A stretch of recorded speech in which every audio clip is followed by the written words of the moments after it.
Cricket దేవుడు సచిన్ టెండూల్కర్ ఎప్పుడో 13 ఏళ్ల కిందటే అంతర్జాతీయ క్రికెట్లో 100 సెంచరీల రికార్డును నెలకొల్పాడు. వన్డే టెస్ట్ ఫార్మాట్లలోనే మాస్టర్ ఈ ఘనతను సాధించాడు. 200 టెస్టుల్లో 51 సెంచరీలు, 463 వన్డేల్లో 49 సెంచరీలు చేశాడు. ఆ సమయంలో తన రికార్డును ఎవరు బ్రేక్ చేసే అవకాశం ఉందని అడిగితే విరాట్ కోహ్లీ, రోహిత్ శర్మ అంటూ వారిద్దరి పేర్లే చెప్పాడు. కానీ ఇప్పుడు ఈ ఇద్దరు క్రికెటర్లు టీ20 టెస్ట్ క్రికెట్ కు గుడ్ బై చెప్పారు. మరీ ముఖ్యంగా అసాధ్యం అనుకున్న సచిన్ టెండూల్కర్ 100 అంతర్జాతీయ సెంచరీల రికార్డును బ్రేక్ చేసే సత్తా ఉన్న ఏకైక ప్లేయర్ విరాట్ కోహ్లీ అనూహ్యంగా టెస్టులకు గుడ్ బై చెప్పాడు. దీంతో ఇక ఆ రికార్డుకు వచ్చిన ముప్పు లేదని ఇప్పుడు క్రికెట్ పండితులు, ఫ్యాన్స్ భావిస్తున్నారు. ఎందుకంటే ప్రస్తుతం 82 సెంచరీలతో ఉన్న విరాట్ కేవలం వన్డేల్లో మరో 19 సెంచరీలు కొట్టడం అంత సులువైన విషయం కాదు. దీంతో ఇక సచిన్ టెండూల్కర్ 100 సెంచరీల రికార్డ్ ఇక సేఫేనా అన్న చర్చ మొదలైంది.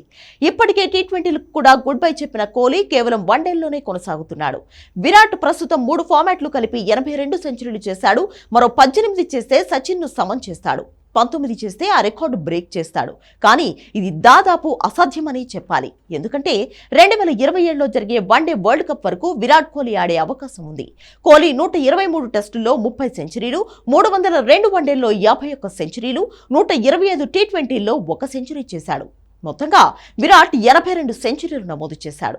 రోహిత్ శర్మ విషయానికి వస్తే అతడు మొత్తంగా 49 సెంచరీలు మాత్రమే చేశాడు. టెస్టుల్లో 12, వన్డేల్లో 32, టీ20లో 5 సెంచరీలు తన పేరిట రాసుకున్నాడు. సచిన్, కోహ్లీ తర్వాత అంతర్జాతీయ క్రికెట్లో అత్యధిక సెంచరీలు చేసిన బ్యాటర్లలో రికీ పాంటింగ్, కుమార సంగక్కర, జాక్ కెలిస్, షహీమ్ ఆమ్లా, మహేల జయవర్ధనే ఉన్నారు. అంతకంటే ముందు 2 ఏళ్లలో టీమిండియా కేవలం 27 వన్డేలు మాత్రమే ఆడనుంది.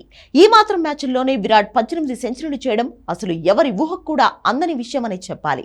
దీంతో సచిన్ 100 సెంచరీల రికార్డ్ ఇక క్రికెట్ చరిత్రలో ఎప్పటికీ అలా నిలిచిపోవడం ఖాయమని చెప్పొచ్చేమో.